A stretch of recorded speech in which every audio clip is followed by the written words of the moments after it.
Welcome to the Bulwark Podcast. I'm Charlie Sykes. I just realized that I'm looking at my bookshelf, and that the first two books in my bookshelf are, in order, Give War a Chance by P.J. O'Rourke and Peace Kills by P.J. O'Rourke, which is interesting because P.J. O'Rourke has a new book out. It's excerpted in the Bulwark today, and he joins me on the Bulwark Podcast. Good to have you. Thanks for coming on. Yes, and it sounds like I'm sending mixed messages there with my books, which is true. It's true. Well, we've moved on to a kinder and gentler era, right? Your new book is A Cry from the Far Middle, Dispatches from a Divided Land. Yes, I'm trying to bring peace in our time, I believe, is the by winning the hearts and minds of how the rest of that goes. Well, this is the problem of being in the middle, right? It's like I'm trying to think of the analogy that I once heard about. The armadillo in the middle of the road is basically just the yellow streak or the red streak. I mean, it is hard to be a centrist or in the middle in an era in which everybody is at the farthest possible corners screaming at the top of their lungs. With the help of the internet, of course, where, no matter how wrong you are, you can reliably find a large group of people who are even wronger and and join up with them. I'm not really asking for centrism. I'm just sort of asking for people to get back to being mad at each other in a normal manner, please. There are plenty of really contentious political issues that we need to deal with in America and around the world. Issues, having to do with the social safety network and entitlement programs, budget deficits, foreign policy, of course, which is always a huge headache because it's kind of controlled by foreigners. So at least, what can you do here? There are all sorts of things that we should be arguing about, maybe even arguing angrily and bitterly about. But let's get back to doing that in the normal Ike versus Adlai Stevenson sort of framework. I'm not asking for civility exactly, but I am asking a whole bunch of people to shut up and go away, And this maybe not be so dumb. And not be so dumb, yeah. So I just opened up to your chapter on social media, whose headline is, Whose bright idea was it to make sure that every idiot in the world was in touch with every other idiot? Yeah. I mean, that is kind of the problem, right? That, what you wrote, social media polarizes our politics by allowing us all, no matter how wrong we are about a political issue, to find a large, enthusiastic group of people who are even wronger. Yeah, it feels like a death spiral, and join arms with them. I think we can date this problem back to long before the internet. There was an idea that began to emerge in the 50s and was really around in force in the 1960s, that we need to communicate. That the only reason that the world was having a Cold War and all this, and that America was having its racial tensions and so on, so we weren't communicating with each other. And we thought that Marshall McLuhan was this great visionary because he said that the television would create a global village. I guess that same village that Hillary Clinton was going to use to raise her child, my children, or Bill, yeah. Whoever it was that needed some adult supervision. Well, of course, we actually hadn't read McLuhan. And I mean, we just sort of glommed onto him for a few of his big quotes, global village thing, notably. And McLuhan's opinion was, I said we'd have a global village. I didn't say the villagers would like each other. And I managed to track down an obscure radio interview conducted in Ottawa, Canada, I think during the late 60s or early 70s, where McLuhan comes out and just says, that the closer people get to each other, the deeper their animus, the worse their hatred, the more closely interconnected. He He said, yes, I say the world is going to be more closely interconnected. Is that going to lead to people liking each other better? I've never seen any example of that around the world. And those of us who live in small towns know just how heated that sort of thing can get.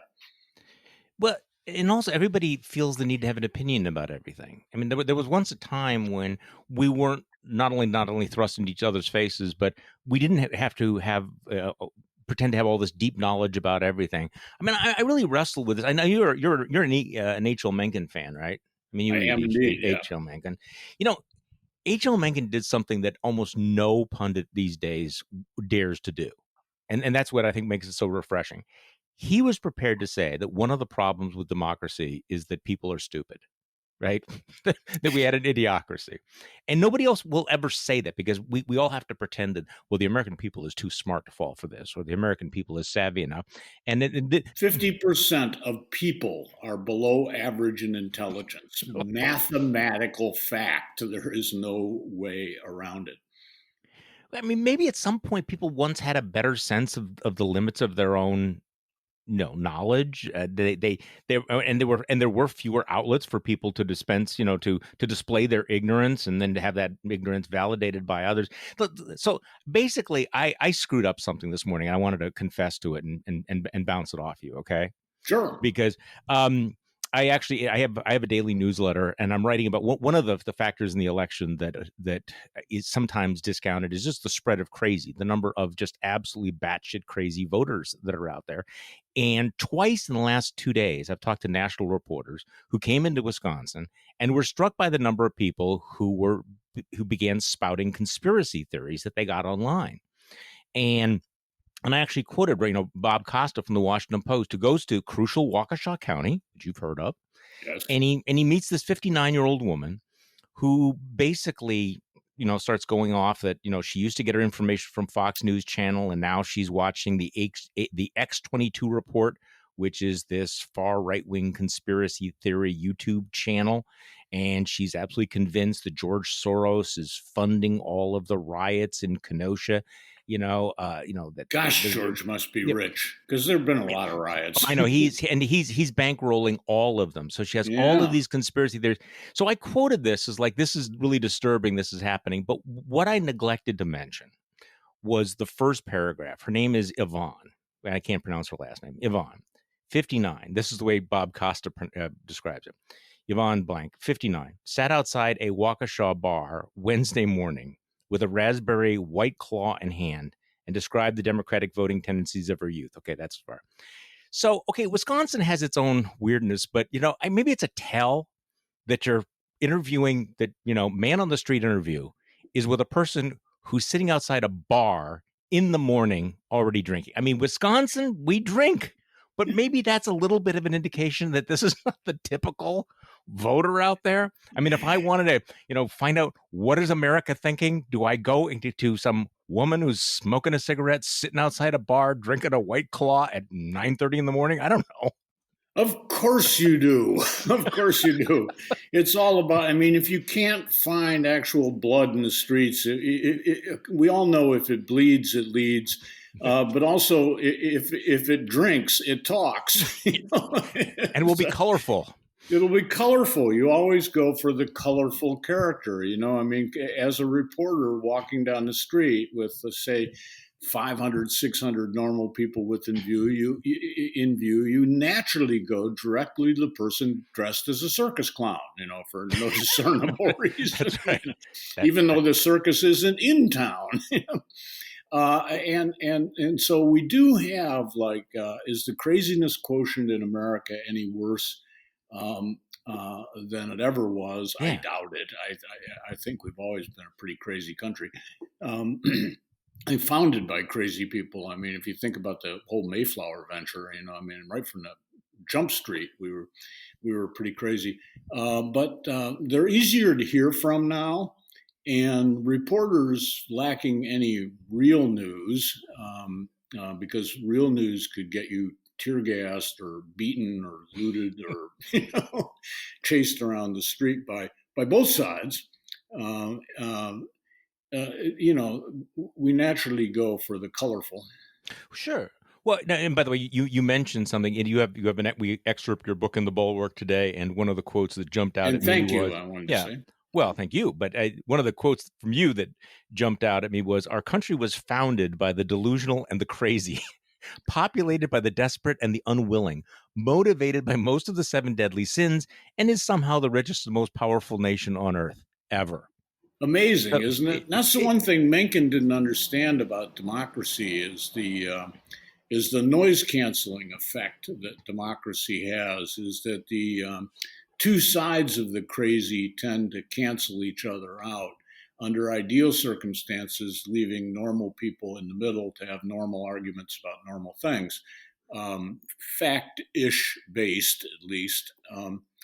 And at the moment, the noise from both ends is drowning out what I'm sure is the great majority of Americans who are a little puzzled about this, that, and the other thing, willing to admit their ignorance about this, that, or the other thing, willing to sit down and talk with their neighbor about this, that, or the other thing.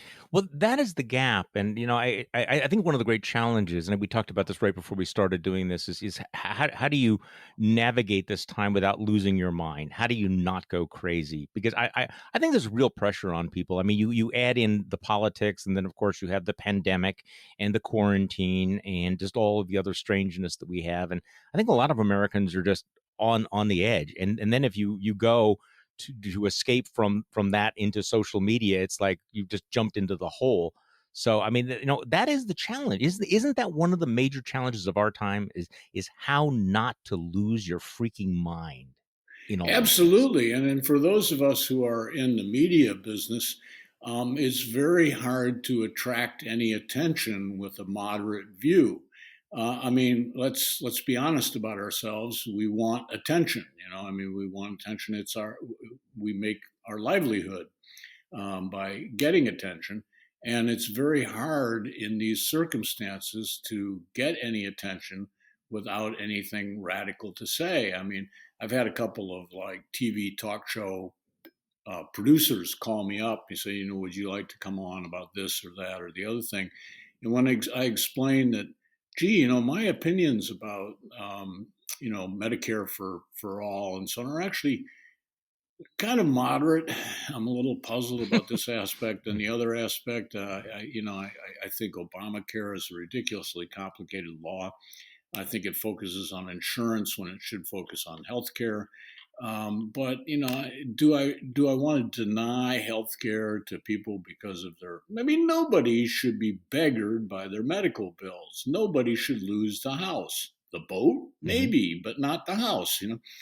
Anyway, the more I go on about like how sort of in the middle I am about a lot of things, the less interested they are in having me on the show. I don't think we're going to get any fireworks. This is a damp squib. Well, and it's not just the fireworks they're looking for. I think a lot of it is fan service, because I have been struck by just the amount of time on cable television that is taken up by what I describe as just sort of these monologue word salads of saying the same thing that you have been saying for 4 years. And it's like, for I think a lot of viewers, it's like just hearing their views ratified is like slipping into a warm bath. This is good. No, nobody's saying anything new. Nobody's saying anything original. They're not even saying it in an interesting way. It's just okay, I am right. I hate the right people, and I hate them for the right reasons. And I understand that perfectly. When I was covering the Iraq War in 2003, I had two little kids and my wife back home. And I wasn't in any actual danger. I was sort of stuck in Kuwait for most of the thing. But anyway, I said to my wife, I want you to watch Fox News and only Fox News, because whatever is actually happening over here, we're winning on Fox News. Okay, so just stay with Fox Yeah. News. Okay, and don't Keep your worry spirits about up. keep your spirits up. Don't worry about your husband. So, I mentioned that there are not many pundits like H.L. Mencken willing to say that people can be stupid. You, however, do not have qualms about all of that. And In fact, you have No, a but let's go total. back to Mencken for a moment. And Okay, please. Mencken's great error in where one comes apart from Mhm. Mencken is that he had no alternative to democracy. And if you listen to him or read him in the 1930s, he wasn't a fascist sympathizer, No, but he definitely leaned in the direction of a you could somewhat you could more. read that into some of the things he's saying. Yes, you could, and as we all know, what was actually going on at that time was super duper unpleasant in a way that no democracy has ever produced that kind of unpleasantness. And so Mencken was unwilling to fully relax and accept the stupidity as the price we pay for having a government that's all in common for the whole bunch of us. It just has to be factored in, even when it's at its loudest as it is at the moment. Well, actually, since you mentioned that, and because I'm kind of a nerd on all of this, in the last couple of nights, I have actually been reading some of Mencken's political commentary from the 1930s. And one of the things that interested me is that, like, for example, in 1935 and 36, the bad, he's a brilliant guy. I love his stuff, but he was a terrible pundit. But also the difference of political punditry back then, when you had no access to any polls of any kind. So you Right. kind of had to make up what you thought was happening. So he would write these things about how terrified the Republicans were of Al Smith running as a Democrat. Or in 1935, it seemed like he thought there was a very real possibility Franklin Roosevelt would be defeated for a second term. He was not a Roosevelt fan. And to read his commentary about the Republican maneuvering in 1936 to beat Franklin Roosevelt, who, of course, won by this overwhelming landslide, is interesting to realize that we have all of these tools and stuff to at least have like a reality check on us once in a while. It doesn't mean we don't get things horrifically wrong, but yeah, Mencken's powers Hillary. of prediction were limited. Yes, and they still are. That's right. Hillary. Yeah, we still screw up. So in your book, by the way, I really enjoyed your AOC joke, which I know you gave credit to somebody else for it. But I mean, there are, just for people out there who, trigger warning among our center left listeners, there's a great AOC joke about socialism. And you wrote a lot about, you sort of the new fascination, the new generational fascination with socialism, wealth taxes, eating the rich, and all of this. Um, and can I just read just a little bit from, it Sure. was one passage where you're talking about all the socialist young people who are sitting around college seminar rooms who are talking about if we could just abolish the rich, and you point out that maybe we should send them back to the real world, send them back to factories or at least the barn. If I hear any socialist noise from my kids, I'm going to make them get up at 4 a.m. to milk the cows, and this will be an extra onerous farm chore because we don't have any cows, and they'll have to search for miles all over the countryside to find some. They've got it coming. Young people are not only penniless and powerless, they're also ignorant as hell. They think of wealth as something that's limited, like the number of Hostess ding-dongs at the 7-Eleven shelf. They think rich people got to the 7-Eleven first and gobbled all the ding-dongs, leaving poor people to lick the plastic wrappers.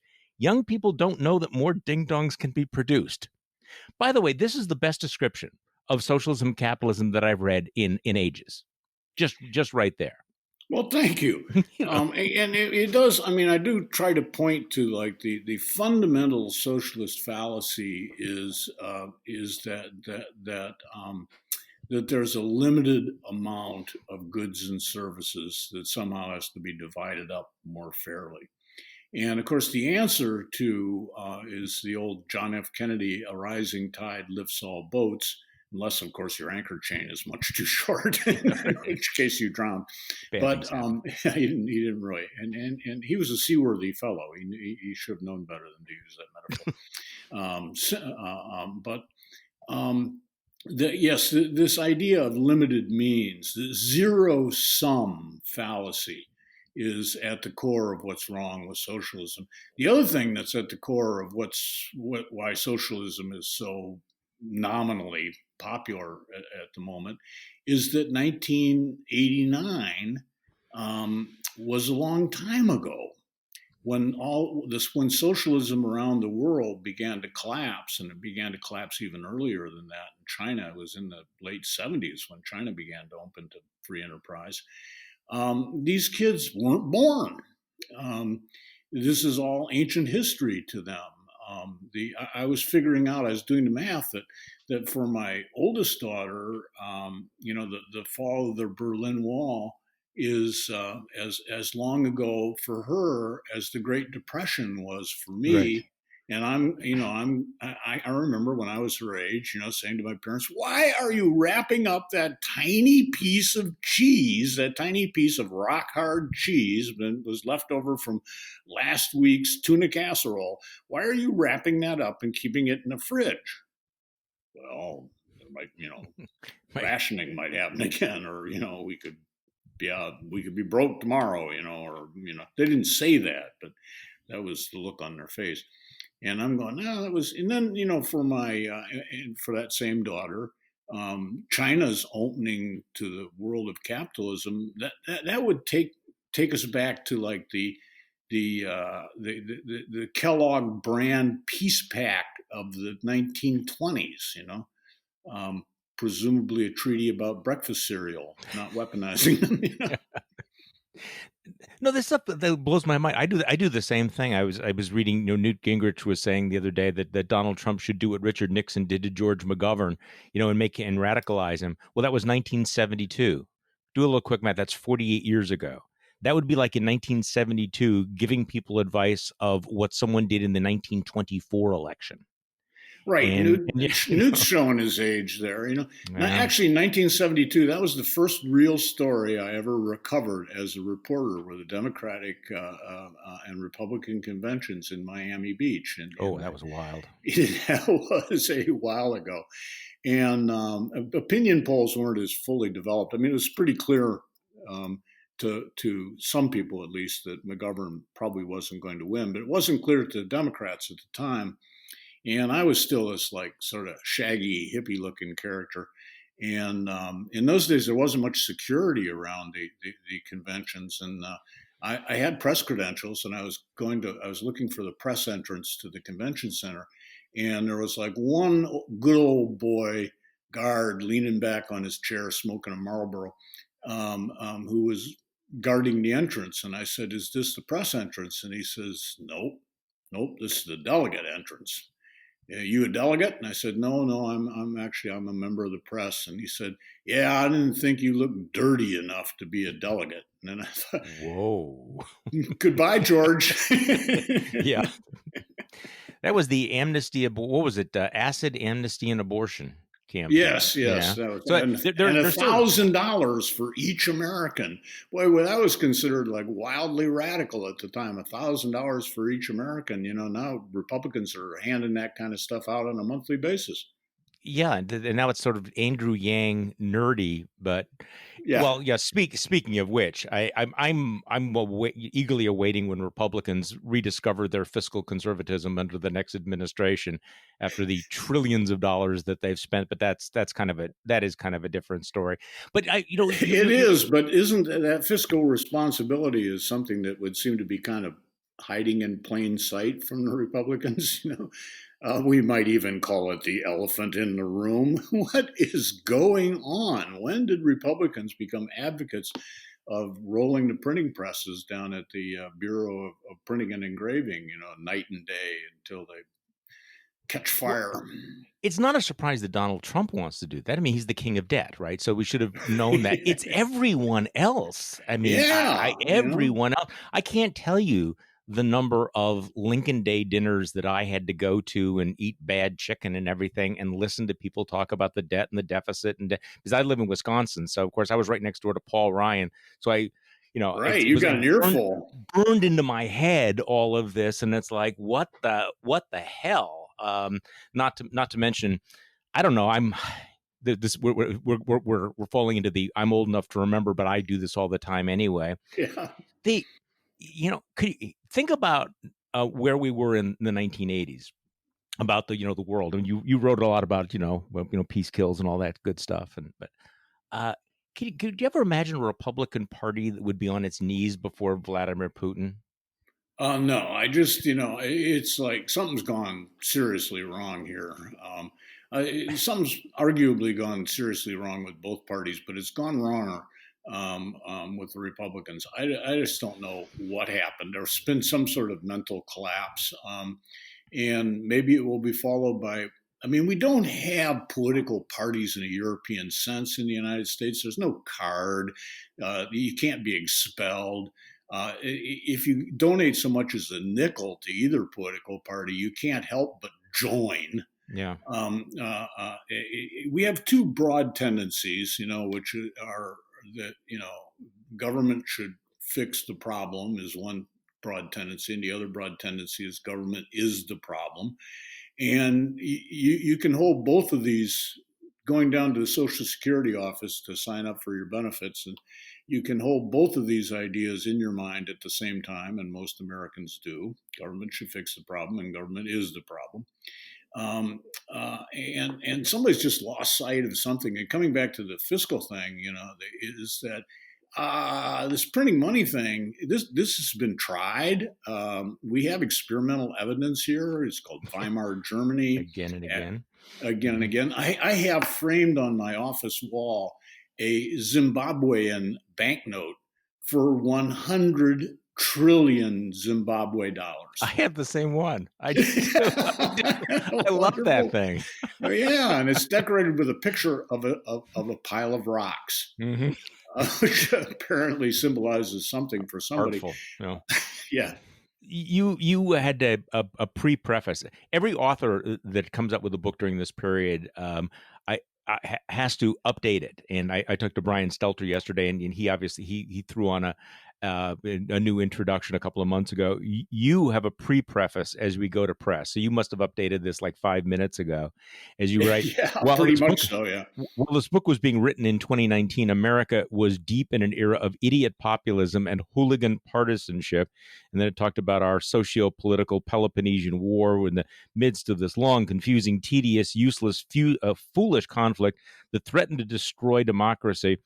Then, when this book was being edited and typeset, somebody ate an undercooked bat in a Wuhan wet market. So, and here we are. So, give me your sense of the pandemic and the crisis. I mean, you sat down to write this introduction while the after the police shootings and the chaos and the president deciding to pour more jet fuel on it. Yeah, well, I wrote it before all that. I wrote it. I know this, I but wrote it when things were just bad. Just which the now kind of looks like gentler the good old days. No, but I mean that's the thing is like 2019. We thought, man, things can't get any worse. Things can't get any crazy. And then never say that. Never say that. Say that. That's the old Irish superstition of is to say it is to summon it. Never say things can't get worse. Things have a remarkable ability to get worse, and the sort of the rioting, the ugly turn that the demonstrations have taken, which I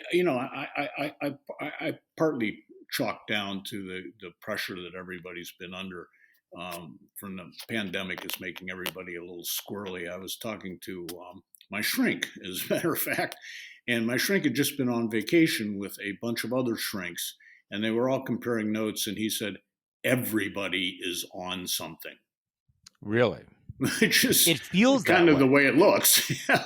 Actually, but he was, talking about like calm down and cool out medications. I think everybody's on something on crack or something. And there may be a little self-medicating going on out in the world. Ooh. Oh, more than a little. So I mean, that's why people are drinking White Claw in Waukesha County at 9:30 in the morning outside of a bar. And talking to reporters, which is something else. You can tell a sane person because they won't talk to a reporter. So at the end of the preface, you're talking about, journalists are supposed to provide answers, but all I've got is questions, starting with, isn't somebody supposed to be in charge? Too many of America's elected leaders have been acting as if the pandemic is a children's party game where they are all blindfolded and swinging sticks, except they're clobbering each other instead of the virus pinata. It does feel like, our system is so dysfunctional that nobody actually has ideas for solving problems. And now suddenly we're confronted with a real, very, very tangible problem, and their utter uninterest in actually solving it is pretty graphically on display. You bet it is. I mean, any kind of leadership would have been better than none. Even if Trump had led us in radically the wrong direction, whatever direction that may be, it would have shown something. Yeah, I sort of despair of the situation, and all this noise, the anger and the noise, pretty much chases off stage anybody who might be saying, "Look, let's try and figure this out. Let's sit down and calmly analyze the situation. Let's time out." You know, they're You would hope. nobody's listening to the referee. The referee's blowing his whistle, and nobody can hear it. Okay, so you wrote the last line of your pre-preface is, "I'm betting that human nature will triumph over adversity and challenge, and I don't mean that in a good way." Yeah, yeah. What I was basically saying there is, will we emerge from this pandemic and this political crisis, the anger, the violence, and all that's going on? Will we emerge with this new, sensible, pragmatic idea regarding government as essentially a machine, and trying to make this machine work to both provide us with the benefits at a reasonable cost of expenditure of energy and money, or having been cooped up in the house for a year, will we emerge more angry and crazy and addled than ever? Because that's often the way human nature works. And hence, that's why I'm betting on human nature, and I don't mean it in a good way. Yeah, no, I can't disagree with you on all of that. Now, how have you lived through the pandemic? You live out in the country. You're a writer. You're self-employed. You've been successful. I'm guessing that you've been okay. Yeah, it really hasn't affected my life very much at all, except that I used to travel to give some lectures and go to meetings and so on. And I found that I didn't really miss that. When it got complicated was right now, when the kids go back to school. I've got a 22-year-old daughter who virtually graduated from Tulane Hmm. and is now virtually looking for a job, whether that's virtually or virtually. I haven't the slightest idea. She What doesn't know what to do with herself. This is a She's gone. stressful time of life for people of that age group. When Oh, if you're it's just about to terrible. Yeah, launch right yeah, now, I've yeah. actually one of my sons. I was talking to him, and he's finishing up graduate school, and I could just feel that to launch your career, that uncertainty right now with everything has got to be immensely stressful, and Oh, you it kind of is. It is. I'm watching it around the house every day, and then I've got my middle daughter is has gone back to Texas A&M, where she goes to school, and basically she's just locked in her off-campus apartment doing all her classes online. And they've got a little friend pod, but somebody gets a Q-tip up the nose every 3 minutes, I think, or so. And they're all it's like 100 degrees down there, and they won't even get in their apartment building swimming pool, which already puts her in a I think the world is apartment building swimming pool. yeah. College has changed since my day. And then I've got my youngest kid. A lot. Yeah, a lot. If you're wondering why it costs $40,000 a year, could have something to do with that student Could residence be. swimming pool, and climbing wall, and indoor gym and so on. And then I've got a 16-year-old who's a junior. He's a day student at this local prep school, and he is under so many restrictions and regulations. I am actually supposed to report myself to the boys' dean if I do something like drive to Boston or have encounters with strangers. I'm supposed to call the boys' dean Oh my. and say so. So now things motored along pretty quietly for me for a while, and now I'm going crazy. Well, I kind of wonder also whether it's going to get worse, which it will, Yes. now that the weather's getting colder and everything. Because I was going to say before, I think the world is divided into people who live in apartments versus people who have houses who can get outside and be in their yard and do things. I can't even imagine what it must be like to live in an apartment under these circumstances. At least we've had summer so that people could be outside, but On the fire escape, if nothing else, yeah. And and Uh, and and now we're going it's getting darker and it's getting colder.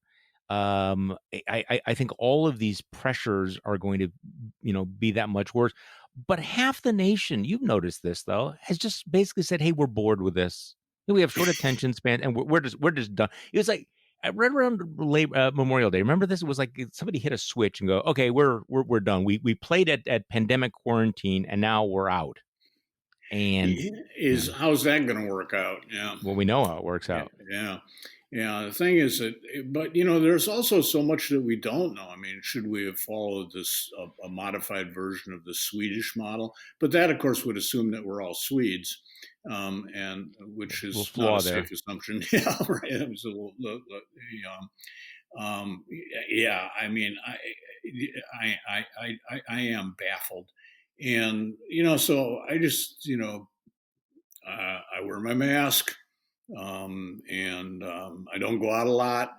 And but that thing about being trapped in an apartment, and I remember some of the crap apartments that I lived in when Oh I yeah. was like in my 20s, and some of those things have been really.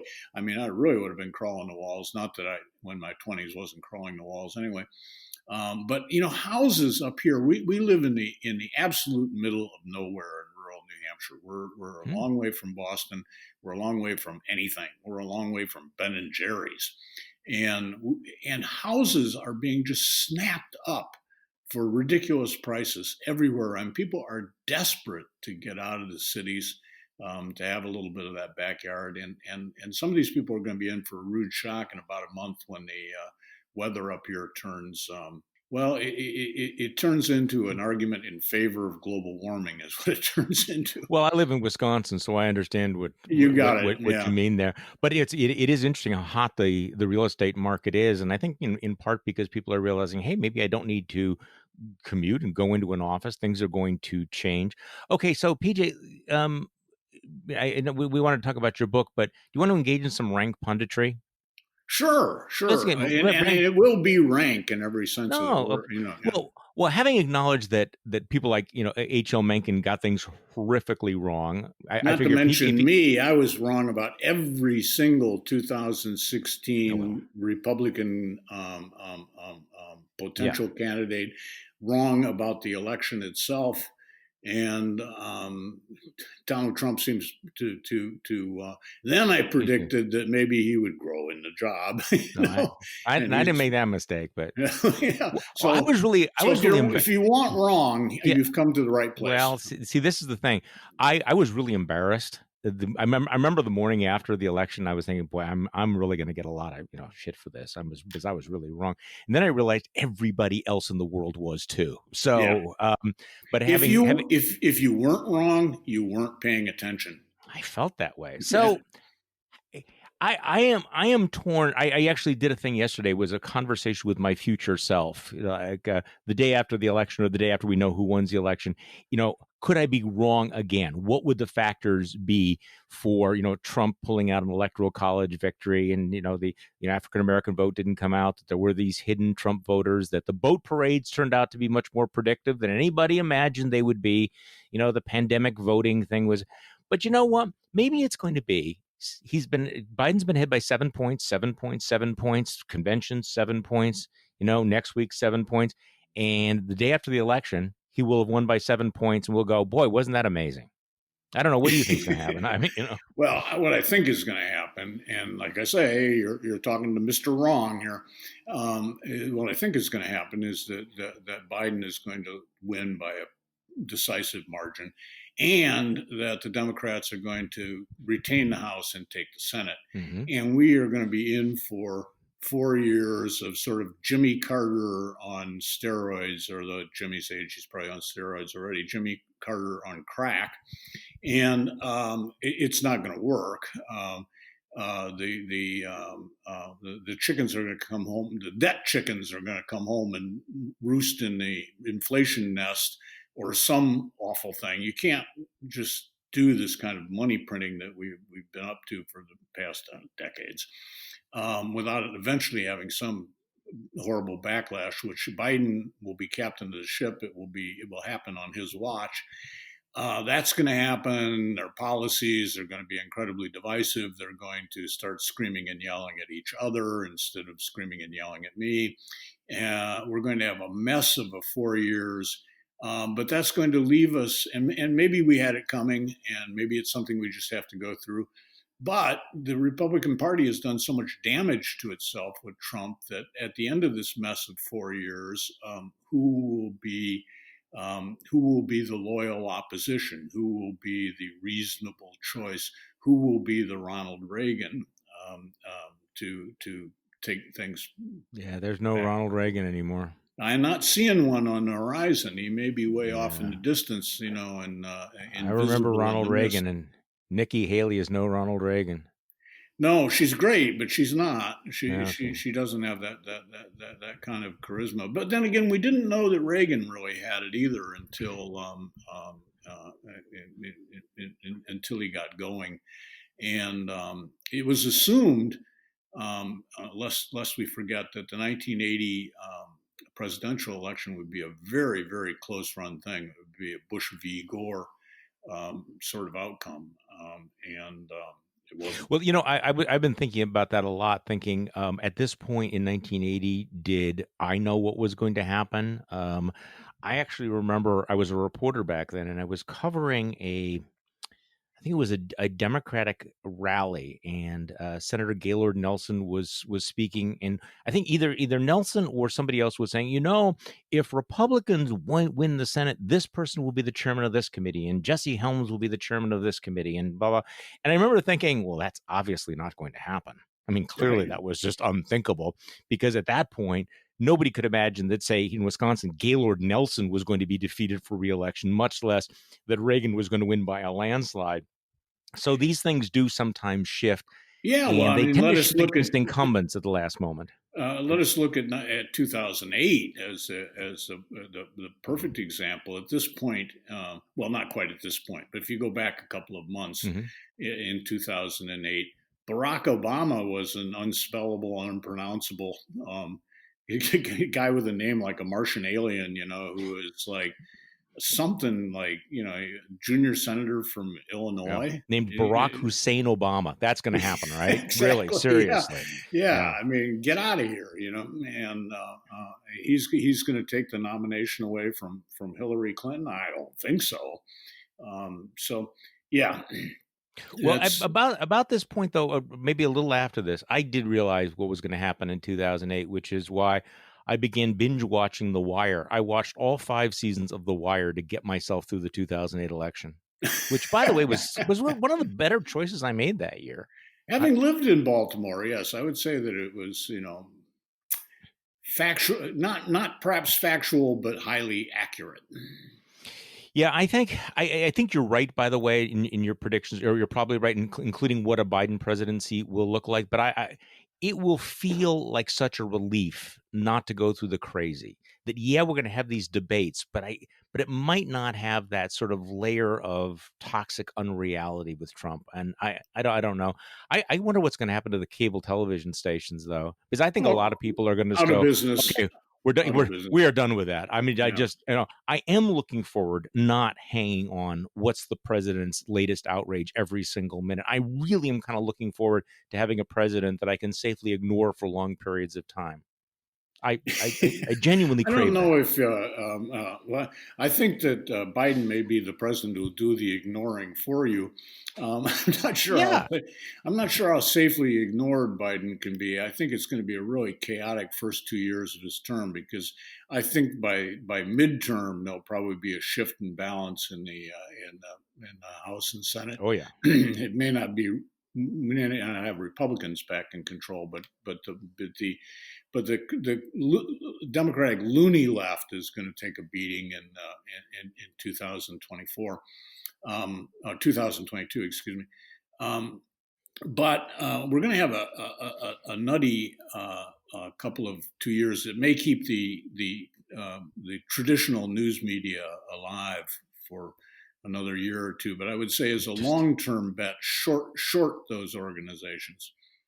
No, this is one of the, I won't say undercovered story, but when people look back at our period, the death of local media, outside of the New York Times and the Washington Post and a handful of others, Wall Street Journal, maybe LA Times, what's happened? I mean, you're a print guy, just the decimation of local media, local journalism is really extraordinary. I mean, it really is changing the political culture. It's dead and it's not coming back. No, I don't see it coming back. And I ask people if you want to know the results of what kind of results we're going to get from the death and the fact that it's not coming back. Go back to a time before the printing of newspapers was common, when there were very few newspapers and very few means of reliable news sources. This would be in the early 19th century. I mean, printing presses were around, but the whole media landscape, as we knew it, and as it evolved from newspapers into radio and television and so on, the whole broad-based news outlet world that we're losing right now had not been invented in the early 19th century, or was just in the process of being invented. And one of the upshots of that was, I would say, the Civil War. So we didn't have Twitter, but we did have duels and civil wars. Yes. We didn't have Twitter, but we did have the ignorance that Twitter represents. Exactly. We had quiet ignorance. We had quiet ignorance instead of loud ignorance. Yeah. We had extreme polarization based on little information instead of extreme polarization based on too much information. But the effect could be the same. I'm not saying that it will be, but yeah. I'm not happy. The cancel culture back then wasn't blocking somebody; it was Aaron Burr shooting Alexander Hamilton. So I mean, exactly, they had the cancel culture thing figured out. Yeah, they were serious. Yeah. P.J. O'Rourke, the book is A Cry from the Far Middle, Dispatches from a Divided Land. It is a fantastic read, but you knew that. It is excerpted in today's Bulwark. P.J. O'Rourke, thank you so much for joining us on the podcast. Well, thank you, Charlie. Thank you for having me. And thank you all for listening to today's Bulwark Podcast. I'm Charlie Sykes. We'll be back tomorrow, and we will do this all over again. There are now 54 days to go until the election.